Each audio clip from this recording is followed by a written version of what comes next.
నమస్కారం. కార్తీక పురాణం రెండవ రోజు అధ్యయనం. ఈ రోజున భగిని హస్త భోజనం గా చెబుతారు. యమద్వితీయ అని కూడా అంటారు. కార్తీకంలో రెండవ రోజు ఇది. దీనికి చాలా ప్రత్యేకమైన ప్రాముఖ్యత ఉంది. యముడు తన సోదరి అయినటువంటి హేమి దగ్గరికి ఈ రోజు భోజనానికి వెళ్లాడట. ఆ రోజు వచ్చినప్పుడు ఆమె చాలా సంతోషించింది. ఆమె ఎన్నోసార్లు రా అన్నయ్య, నా ఇంటికి వచ్చి భోజనం చేయి అని అడుగుతూ ఉండేది. కాని యముడు ఏనాడు వెళ్లలేకపోయాడు. చివరికి కష్టపడి తన చెల్లెల దగ్గరికి వెళ్లగలిగిన రోజున ఆమె జ్ఞాపకార్థంగా ఈ రోజును ప్రత్యేకమైన రోజుగా జరుపుకుందాం అని కోరింది. ఆ రోజే యమద్వితీయ అంటే అన్నా చెల్లెలు, అన్నదమ్ములు ప్రేమతో కలిసే రోజు. ఆ రోజున నుండి ఈ రోజు ప్రత్యేకమైనదిగా పరిగణించబడింది. కార్తీక మాసంలోని రెండో రోజు ఈ రోజే. ఈ రోజున అన్నదమ్ములకు లేదా తమ చేతులతో వంట చేసి అన్నయ్యలకు, తమ్ముళ్లకు భోజనం పెట్టే ఆడపడుచులు ఉంటే వారి అన్నదమ్ముల ఆయుష్షు పెరుగుతుందని, వీరందరికీ కలకాలం ఆరోగ్యం, ఐశ్వర్యం లభిస్తుందని నమ్మకం ఉంది. అందుకే ఈ రోజున భగిని హస్త భోజనం అని పిలుస్తారు. వీలైన వారు తమ అన్నయ్యలకు, తమ్ముళ్లకు సాయంత్రం లేదా రాత్రి భోజనం పెట్టి అనంతరం తాంబూలమిచ్చి నమస్కారం చేయాలి. అలా చేస్తే కుటుంబ బంధాలు బలపడతాయి, అన్నదమ్ముల ఆయుష్షు పెరుగుతుంది, సోదర ప్రేమ మరింత గాఢమవుతుంది అని శాస్త్ర ప్రకారం చెప్పబడింది. స్కంద పురాణం రెండవ రోజు పారాయణము రెండవ అధ్యాయము. కార్తీక సోమవార వ్రతము. వశిష్ఠ ఉవాచ, ఓ జనక మహారాజా, వినినంత మాత్రము చేతనే మనోవాక్యముల ద్వారా చేయబడిన సర్వపాపాలను హరింపచేసే కార్తీక మహత్యాన్ని శ్రద్ధగా వినుసుమా. అందున ఈ నెలలో శివుడికి ప్రీతికరమైన సోమవారం వ్రతం ఆచరించేవాడు తప్పనిసరిగా కైలాసాన్ని చేరుకుంటాడు. కార్తీక మాసంలో వచ్చే ఏ సోమవారం రోజైనా సరే స్నాన జపాదులను ఆచరించినవాడు 1000 అశ్వమేధాల ఫలాన్ని పొందుతాడు. ఈ సోమవార వ్రతవిధి 6 రకాలుగా ఉంది. 1 ఉపవాసము, 2 ఏకభుక్తము, 3 నక్తము, 4 అయాచితము, 5 స్నానము, 6 తిలాదానము. 1 ఉపవాసము. శక్తి ఉన్నవారు కార్తీక సోమవారం రోజున పగలు అంతా భోజనం చేయకుండా ఉపవాసంతో గడిపి సాయంకాలమున శివాభిషేకం చేసి నక్షత్ర దర్శనం తరువాత తులసి తీర్థం మాత్రమే సేవించాలి. 2 ఏకభుక్తము. సాధ్యం కానివాళ్లు ఉదయం స్నాన దాన జపాలను యథావిధిగా చేసుకుని మధ్యాహ్నం భోజనము చేసి రాత్రి భోజనానికి బదులు శివుడి తీర్థమో తులసి తీర్థమో మాత్రమే తీసుకోవాలి. 3 నక్తము. పగలు అంతా ఉపవాసముండి రాత్రి నక్షత్ర దర్శనం తరువాత భోజనం చేయవచ్చు. 4 అయాచితము. భోజనం కోసం తమకు తాము ప్రయత్నించకుండా ఎవరైనా వారికి వారుగా పిలిచి పెడితే మాత్రమే భోజనం చేయడం అయాచితము. 5 స్నానము. పైవాటికి వేడికి శక్తి లేనివాళ్లు సమంత్రక స్నాన జపాదులు చేసినా చాలు. 6 తిలాదానము. మంత్ర జప విధాలు కూడా తెలియనివాళ్లు కార్తీక సోమవారం రోజున నువ్వులు దానం చేసినా సరిపోతుంది. పై 6 పద్ధతులలో దేన్ని ఆచరించినా కార్తీక సోమవార వ్రతం చేసినట్లే అవుతుంది. కాని తెలిసి కూడా ఏ ఒక్కదాన్ని ఆచరించని వాళ్లు 8 యుగాల పాటు కుంభీపాక రౌరవాది నరకాల్ని పొందుతారని అర్షవాక్యం. ఈ వ్రతమాచరణము వలన అనాథలు, స్త్రీలు కూడా విష్ణు సాయుధ్యం పొందుతారు. కార్తీక మాసంలో వచ్చే ప్రతి సోమవారం రోజు కూడా పగలు ఉపవాసముండి రాత్రి నక్షత్ర దర్శనం తరువాత మాత్రమే భోజనం చేస్తూ ఆ రోజు అంతా భగవంతుని ధ్యానంలో గడిపేవాళ్లు తప్పనిసరిగా శివ సన్నిధిని పొందుతారు. సోమవార వ్రతాన్ని చేసేవాళ్లు నమకచమక సహితంగా శివాభిషేకం చేయడం ప్రధానం అని తెలుసుకోవాలి. ఈ సోమవార వ్రతఫలాన్ని వివరించే ఒక ఇతిహాసాన్ని చెబుతాను విను. నిష్ఠురి కథ. పూర్వం ఒకానొక బ్రాహ్మణుడికి నిష్ఠరి అనే కూతురు ఉండేది. పుష్టిగాను అందంగాను అత్యంత విలాసంగాను ఉండే ఆమెకు గుణాలు మాత్రం శ్రేష్టమైనవి రాలేదు. దుష్టగుణ భూయిష్టమైన గయ్యాళిగాను కాముకురాలిగాను తిరిగే ఈ నిష్ఠరిని ఆమె గుణాల వల్ల కర్కశ అని కూడా పిలుస్తూ ఉండేవారు. బాధ్యత ప్రకారం తండ్రి ఆ కర్కశని సౌరాష్ట్ర బ్రాహ్మణుడు అయిన మిత్రశర్మ అనేవానికి ఇచ్చి తన చేతులు దులిపేసుకున్నాడు. ఆ మిత్రశర్మ చదువుకున్నవాడు, సద్గుణవంతుడు, సదాచారపరుడు, సరసుడు మాత్రమే కాకుండా సహృదయం కూడా కావడం వలన కర్కస ఆడినది ఆట పాడినది పాటగా కొనసాగుతూ వచ్చింది. పైగా ఆమె ప్రతిరోజు తన భర్తను తిడుతూ కొడుతూ ఉండేది. అయినప్పటికీ కూడా మనసుకు నచ్చినది కావడంతో మోజు చంపుకోలేక కొంత భార్యను వదిలివేయడం తన వంశానికి పరువు తక్కువ అనే ఆలోచన కొంత వలన మిత్రశర్మ కర్కస పెట్టే కఠినమైన హింసలన్నింటినీ భరిస్తూనే ఉండేవాడుగాని ఏనాడు ఆమెను శిక్షించలేదు. ఆమె ఎందరో పరపురుషులతో అక్రమ సంబంధం పెట్టుకుని భర్త అత్తామామలను మరింత నిర్లక్ష్యంగా చూసేది. అయినా భర్త సహించాడు. ఒకరోజు ఆమె విటులలో ఒకడు ఆమెను పొందుతూ, నీ మొగుడు బ్రతికి ఉండటం వలన మనం తరచూ కలుసుకోలేకపోతున్నామని రెచ్చిగొట్టడంతో కర్కస ఆ రాత్రికి రాత్రే నిద్రలో ఉన్న భర్త శిరస్సును ఒక పెద్ద బండరాతితో మోది చంపివేసి ఆ శవాన్ని తానే మోసుకుని వెళ్లి ఒక పాడుపడిన నూతిలోకి విసిరివేసింది. ఇదంతా గమనించినప్పటికీ కూడా ఆమెకి ఆమె విటుల బలం ఎక్కువ కావడం వల్ల అత్తమామలు ఆమెను ఏమీ అనలేక తామే ఇల్లు వదిలి పారిపోయారు.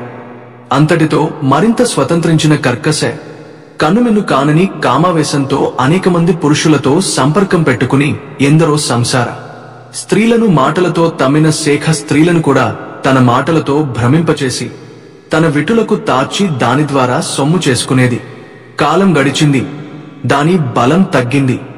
యవ్వనం పోయింది. శరీరంలోని రక్తం పలచబడటంతో కర్కస జబ్బుపడింది. ఎంతో మంది పురుషోత్తములతో సాగించిన శృంగార క్రీడల పుణ్యమా అని అనూహ్యమైన వ్యాధులు సోకాయి. పూలగుత్తిలాంటి మేని పుళ్ళు పడిపోయింది. జిగిబిగి తగ్గిన కర్కస దగ్గరికి విటులు రావడం తగ్గిపోయాయి. ఆమె సంపాదన పడిపోయింది.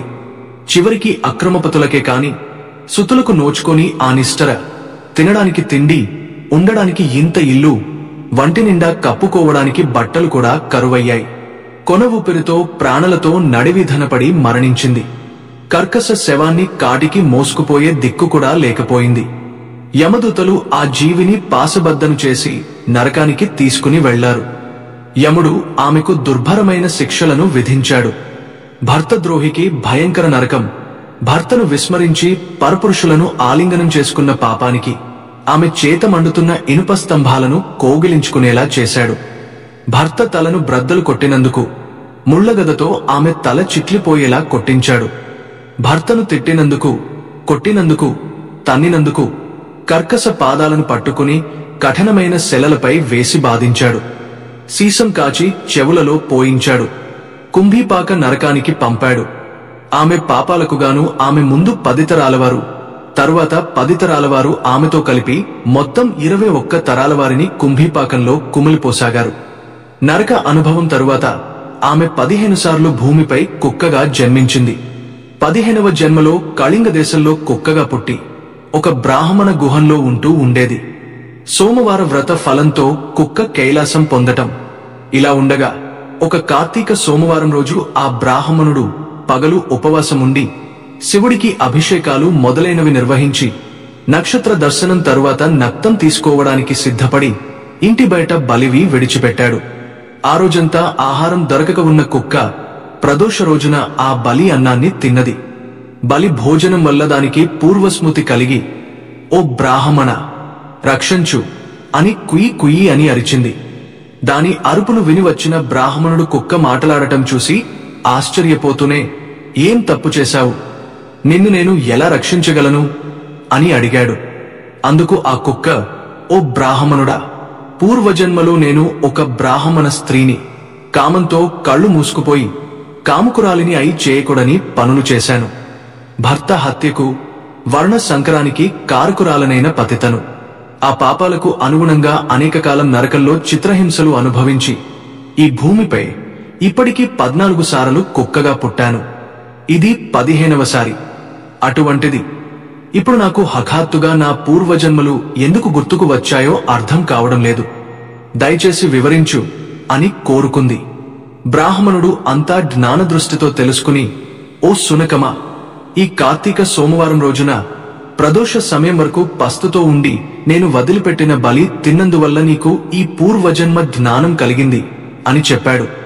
దాంతో ఆ కుక్క, కరుణామయుడైన ఓ బ్రాహ్మణుడా, నాకు మోక్షం ఎలా సిద్ధిస్తుందో దయచేసి తెలుపు అని కోరిన తరువాత దయాపరుడైన ఆ బ్రాహ్మణుడు తాను చేసిన అనేకానేక కార్తీక సోమవార వ్రతాలలో ఒక సోమవారం రోజు వ్రతఫలాన్ని ఆ కుక్కకి ధారపోయగా వెంటనే ఆ కుక్క తన శునక దేహాన్ని విడిచిపెట్టి దివ్యస్త్రీ శరీరంతో ప్రకాశవంతమైన వస్త్రాలతో పితృదేవతలతో కలిసి కైలాసానికి చేరుకుంది. కాబట్టి ఓ జనకరాజా, నిస్సంశయంగా శ్రేయస్కరమైన ఈ కార్తీక సోమవార వ్రతాన్ని నీవు తప్పకుండా ఆచరించు అని వశిష్ఠుడు చెప్పడం ఆపాడు. అలానే మరొక కథ కూడా ఉన్నది. కార్తీక దీపం ఆరాధన మహత్యం గురించి పూర్వం సంచార చేశాం అని పారించే మహారాజు ఒకడు కుబేరుని మించిన సంపద కలిగి ఉన్నాడు. కాని అతనికి సంతానం లేదు. అందువల్ల ఆయన తపస్సు చేయడానికి కూర్చున్నాడు. సంతానం కోసం తపస్సు చేస్తూ ఉండగా తిప్పలుడు అనే మహాముని అతని దగ్గరికి వచ్చాడు. మహాముని అన్నాడు, ఎంత తపస్సు చేసినా ఫలితం రాదు. కార్తీక మాసంలో శివప్రీతిగా వ్రతం చేసి బ్రాహ్మణులను దీపదానాలతో సంతోషపెట్టు. అలాంటిదే నీకు తప్పకుండా సంతానం కలుగుతుంది అని చెప్పాడు. అతను ముని చెప్పిన మాటల ప్రకారం కార్తీక వ్రతం చేశాడు. తన పట్టణంలో కూడా పూజ అందరితో చేయించాడు. ఫలితంగా కొంతకాలానికి అతనికి ఒక కుమారుడు కలిగాడు. ఆ వాడికి శత్రువు అని పేరు పెట్టాడు. శత్రువు రాజకుమారుడిగా పెరిగాడు. వాడి స్వభావం శత్రుత్వనుడుగా మారింది. కాని వీరుడిగా వీరచరితుడిగా ఎదిగాడు. రాజు తన జీవితంలో సంతానం కలిగినందుకు సంతోషంగా ఉండేవాడు. అయితే ఆ కుమారుడు అప్పటికే తృప్తి చెందక పరాసభక్తుడే యుక్తయుక్త రక్షణ వర్ణ సంకరణ కారుడయ్యాడు. ఆ కాలంలో అలాంటి అనేక కథలు ఉన్నాయి. అదే సమయంలో సౌందర్య అనే రాశికి చెందిన ఒక చక్కటి బ్రాహ్మణ పత్ని ఉండేది. శత్రువు ఆమె పట్ల కామముక్తుడే మోహితుడయ్యాడు. ఈ కారణంతో రాజకుమారుడు ఆ బ్రాహ్మణ పత్ని పట్ల ఆకర్షితుడయ్యాడు. ఆమె కూడా తన పట్ల మోజు పెంచుకుంది. తన భర్త నిద్రపోయిన తర్వాత రాత్రివేళ సంకేత స్థలంలో రాజకుమారుని కలుసుకుని హాయిగా గడుపుతూ ఉండేది. కొన్నాళ్లకు ఈ విషయం బ్రాహ్మణుడికి తెలిసింది. ఇది తెలిసిన తర్వాత అతను కోపంతో ఒక కత్తి తీసుకుని వీళ్ళిద్దరినీ ఎప్పుడు దొరికితే అప్పుడు చంపేస్తాను అని నిర్ణయించాడు. ఒకానొక కార్తీక పౌర్ణమి సోమవారం నాడు వీళ్ళిద్దరూ కలుసుకోవాలని నిర్ణయించుకున్నారు. ఇద్దరు కూడా ఒక శిథిల శివాలయాన్ని ఎన్నుకున్నారు. అక్కడ కలుసుకున్నారు. ఆమె తన చీరను చింపి వత్తి చేసింది. సమీపంలోని అడవిలో నుండి నువ్వుల నూనె తెచ్చుకుని శిథిలాలయంలో ఒత్తివేసి దీపం వెలిగించారు. ఆ దీపం వెలుగులో కబుర్లు చెప్పుకుంటూ కాలం గడుపుతున్నారు. ఇదంతా గమనించిన బ్రాహ్మణుడు కత్తి తీసుకుని లోపలికి ప్రవేశించాడు. దీపపు వెలుగులో తన భార్యను రాజకుమారుని కలిసి ఉన్నట్లు చూసి కోపంతో ఆ ఇద్దరిని చంపేశాడు. ఆ తర్వాత తనను తానే కూడా కత్తితో పొడుచుకుని అక్కడే పడిపోయాడు. అప్పుడు యమదూతలు మరియు పవిత్రాత్మతులైన శివదూతలు ఒకేసారి అక్కడికి వచ్చారు. యమదూతలు ఆశ్చర్యపోయి అడిగారు, శివదూతులారా, వీళ్ళు పాపకార్యాలు చేసినవారు. వీళ్లకు నరకయోగమే రావాలి కదా, మరి మీరు వీరిని ఎందుకు తీసుకువెళ్తున్నారు అని. అప్పుడు శివదూతలు సమాధానమిచ్చారు, ఇదంతా ఈరోజు కార్తీక పౌర్ణమి సోమవారం కాబట్టి జరిగింది. ఈ శిథిల శివాలయంలో శివలింగం ఎదుట వీళ్ళిద్దరూ దీపారాధన చేశారు. కనుక వీరి పాపాలు నేరాలు నశించి పుణ్యాత్ములయ్యారు. ఏ కారణం చేత అయినా సరే కార్తీక మాసంలో పౌర్ణమి నాడు పైగా సోమవారం రోజున శివాలయంలో దీపారాధన చేస్తే దానికి అనంతమైన ఫలితాలు లభిస్తాయి. మరణించిన తరువాత వారికి శివ సాయుధ్యం తప్పక లభిస్తుంది అన్నారు. శివదూతలు మరింతగా చెప్పారు, పైగా ఈ పవిత్రమైన పుణ్యాత్ములను పాపకారులుగా భావించి చంపినందుకు నువ్వు బ్రాహ్మణుడు, పుణ్యహీనుడివి, పాపాత్ముడివి అయిపోయావు. నువ్వు చేసిన అన్ని పుణ్యాలు ఈ ఒక్క ఆచారంతో నశించాయి అని. ఇది విని శివపార్షదులు ఆశ్చర్యపోయారు. మధ్యలో కలగజేసుకుని దోషములు మేమే చేశాం, మాకు కైవల్యం ఇచ్చి మమ్మల్ని చంపి పుణ్యాత్ములను నరకానికి పంపడం తగదు. కార్తీక మాసం గొప్పదైతే అందులో పౌర్ణిమ గొప్పది. సోమవారం మరింత ఘనమైనది. దీపారాధన మరింత పుణ్యకరమైనది. కాబట్టి మాతో పటే కలిసి మరణించిన ఈ బ్రాహ్మణుడికి కూడా కైలాస ప్రాప్తి ఇవ్వాలి అని వాదించారు. ఫలితంగా ఈ మాటల సందర్భంలో శత్రువు తన ప్రియురాలు ఆచరించిన దీపారాధన పుణ్యాన్ని గుర్తించాడు. ఆమె నువ్వుల నూనెతో దీపం వెలిగించినందుకు వచ్చిన పుణ్యాన్ని బ్రాహ్మణుడికి ధారపోశాడు. దీపారాధన కోసం నువ్వుల నూనె తెచ్చిన వారికి శివసాయుజ్యం లభించింది. ఒత్తివేసిన వారికి కూడా శివసాయుజ్యం లభించింది. ఆ దీపం వెలిగించిన పుణ్యానికి కారణమైన అందరికీ పుణ్యఫలం వచ్చింది. వారందరినీ శివదూతలు స్వర్గానికి తీసుకుపోయారు. కాబట్టి ఓ మిత్రమా, కార్తీక మాసంలో తప్పనిసరిగా శివాలయంలో కాని, పండుగ సందర్భాల్లో కాని దీపారాధన చేయాలి. నెల పొడుగున చేసిన వారు అర్హులే మోక్షాన్ని పొందగలుగుతారు. శివాలయంలో దీపారాధన నిరంతరం చేస్తే శివకటాక్షం తప్పకుండా లభిస్తుంది. కాబట్టి కార్తీక మాసంలో ప్రతి పౌర్ణమి రోజు దీపం వెలిగించడం మర్చిపోకండి. కార్తీక మాసంలో ముఖ్యంగా సోమవారం పౌర్ణమి నాడు శివాలయంలో దీపం వెలిగించడం వల్ల పాపాలు నశించి పుణ్యఫలం పొందుతారు. ఈ దీపారాధన శివసాయుజ్యం అందించే పవిత్రమైన మార్గం 2వ అధ్యాయము సమాప్తః. 2వ రోజు విధియ పారాయణము సమాప్తః. పద్మపురాణం 2వ రోజు పారాయణము. 2వ అధ్యాయము గుణవతి కథ. పితృభర్తు మరణవార్త విన్న గుణవతి ఎంతగానో కృంగిపోయింది. కాని పోయిన వారితో తను కూడా పోలేదు గనుక మరణం ఆసన్నం అయ్యేదాకా మనుగడ తప్పదు. కాబట్టి వేరొక దిక్కులేని ఆ యువతి ఇంట్లో ఉన్న వస్తువులన్నింటినీ విక్రయించి తండ్రికి భర్తకు ఉత్తమగతుల కోసం ఆచరించవలసిన కర్మలను ఆచరించింది. శేష జీవితాన్ని శేషసాయి స్మరణలోనే గడుపుతూ దేహ పోషణార్థం కులపని చేసుకుంటూ ఆధ్యాత్మిక చింతనతో హరిభక్తిని, సత్యాన్ని, శాంతాన్నే, జితేంద్రియత్వాన్ని పాటిస్తూ ఉండేది. పరమ సదాచరపరులైన వారి ఇంట పెరిగింది కావడం వలన బాల్యం నుంచి అలవడిన కార్తీక వ్రతాన్ని, ఏకాదశి వ్రతాన్ని మాత్రం ప్రతి ఏటా విడవకుండా ఆచరించేది. కృష్ణుడు చెబుతున్నాడు, సత్య, పుణ్యగణ్యాలు, భక్తిముక్తిదాయకాలు, పుత్రపోత్ర సంపత్ సౌభాగ్య సందాయకాలు అయిన ఆ 2 వ్రతాలు నాకు అత్యంత ప్రీతిపాత్రమైనవన్న సంగతి నీకు తెలుసు కదా. కార్తీక మాసంలో సూర్యుడు తులారాశిలో ఉండగా నిత్యము ప్రాతఃస్నానం ఆచరించేవారి సమస్త పాపాలను నేను నశింపచేస్తాను. ఈ కార్తీకంలో స్నానాలు, దీపారాధనలు, జాగరణ, తులసి పూజ చేసేవాళ్లు అంత్యంలో వైకుంఠవాసుడైన శ్రీ మహావిష్ణు స్వరూపులే భాసిస్తారు. విష్ణువు ఆలయంలో మార్జనం చేసి సర్వతో భద్రం, శాఖం, పద్మం మొదలైన ముగ్గులను పెట్టి పూజా పునస్కారాలను చేసేవాళ్లు జీవన్ముక్తులు అవుతారు.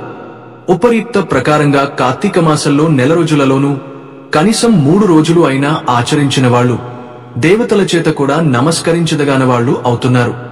ఇక పుట్టింది లగాయతూ జీవితాంతము చేసేవారి పుణ్య విభాగాన్ని చెప్పడం ఎవరి వల్ల కాదు. అదేవిధంగా ఆనాడు గుణపతి, విష్ణు ప్రియాంకురాలు అయిన ఏకాదశి, కార్తీక వ్రతాలను మాత్రం వదలకుండా కడునిష్టతో ఆచరిస్తూ కాలం వెళ్లదీసి కొన్నాళ్ల తరువాత వయోభారం వల్ల శుష్కించి జ్వరపడింది. అయినప్పటికీ కూడా కార్తీక స్నానం మానకూడదు అనే పట్టుదలతో నదికి వెళ్లి ఆ చలిలో కూడా నడుములోతూ నీళ్లకు చేరి స్నానం చేసే ప్రయత్నం చేస్తూ ఉంది. అంతలోనే ఆకాశం నుంచి శంఖ, చక్రగద, పద్మాద్యాయుధాలు ధరించి విష్ణు విభువులు అయిన విష్ణుదూతలు గరుడ పతాక యుతమైన విమానంలో వచ్చి గుణనపతిని అందులో చేర్చి దివ్యస్త్రీల చేత సేవలు చేయిస్తూ తమతో బాటుగా వైకుంఠానికి చేర్చారు. కార్తీక వ్రత పుణ్యఫలంగా పోగలేని అగ్నిశఖలా ప్రభాసిస్తూ ఆమె హరి సాన్నిధ్యాన్ని పొందింది. తరువాత శ్రీ మహావిష్ణువును అయిన నేను దేవతల ప్రార్థన మీద దేవకి గర్భాన ఇలా కృష్ణుడిగా అవతరించాను. నాతో బాటే అనేక మంది వైకుంఠవాసులు కూడా యాదవులుగా జన్మించారు. పూర్వజన్మలలోని చంద్రుడు ఈ జన్మలో అక్రూరుడు అయ్యాడు. అలనాటి దేవశర్మ సత్రాజిత్తుగా ప్రభావించాడు. బాల్యం నుంచి కార్తీక వ్రత మీద, నా మీద మాత్రమే మనస్సు లగ్నం చేసిన గుణవతే నువ్వుగా, అంటే సత్రాజిత్ కుమార్తెవైన సత్యభామగా ఇలా జన్మించావు. ఈ జన్మ విభాగానికి అంతటికి కారణం పూర్వజన్మలోని కార్తీక వ్రతాచరణ పుణ్యలేశమే తప్ప ఇంకా ఏమీ కాదు. ఆ జన్మలో నా ముందు తులసి మొక్కను పాతిన పుణ్యానికి ఈ జన్మలో కల్పవృక్షం నీ వాకిట వెలసింది. ఆనాడు కార్తీక దీపారాధన చేసిన ఫలితంగా ఈనాడు నీ ఇంట వంట కూడా లక్ష్మీ కళ స్థిరపడింది. అలనాడు నీ సమస్త వ్రతాచరణ పుణ్యాలను కూడా నారాయణాయతి సమర్పయామి అంటూ జగత్పతిని అయిన నాకే ధారబోసిన దానికి ప్రతిఫలంగా ఇప్పుడు నా భార్యవి అయ్యావు. పూర్వజన్మలో జీవితాంతం వరకు కార్తీక వ్రతాన్ని విడువని భక్తికి ప్రతిగా సృష్టి ఉన్నంత వరకు నీకు నా ఎడబాటులేని ప్రేమను అనుభవిస్తున్నావు. సాత్రాజితి, నువ్వే కాదు, నీ మాదిరిగా ఎవరైతే కార్తీక వ్రతానుష్ఠానిష్ఠులు, నా భక్తిగరిష్ఠులు అయి ఉంటారో వారందరూ కూడా నాకు ఇష్టులే సర్వకాల సర్వావస్థలలోనూ కూడా తత్కారణాల రీత్యా నా వారిగానో నా సాన్నిధ్యంలోనో ఉంటూనే ఉంటారు. రాఘవతి, ఒక్క రహస్యం చెబుతాను విను. తపోదాన యజ్ఞాధికాలను ఎన్నిటిని నిర్వర్తించినా సరే కార్తీక వ్రతాచరణాపరులకు లభించే పుణ్యంలో 16వ వంతు పుణ్యం కూడా పొందలేరని గుర్తుంచుకో. పై విధంగా శ్రీకృష్ణ ప్రోక్తమైన తన పూర్వజన్మ గాథను, కార్తీక వ్రత పుణ్యఫలాలను విని పులకింతాంగి అయిన ఆ పూలబాల తన ప్రియపతి అయిన విశ్వంభరుడికి వినయ విధేయలతో ప్రణమిల్లింది. 2వ అధ్యాయము సమాప్తః. 2వ రోజు విధియ పారాయణము సమాప్తః.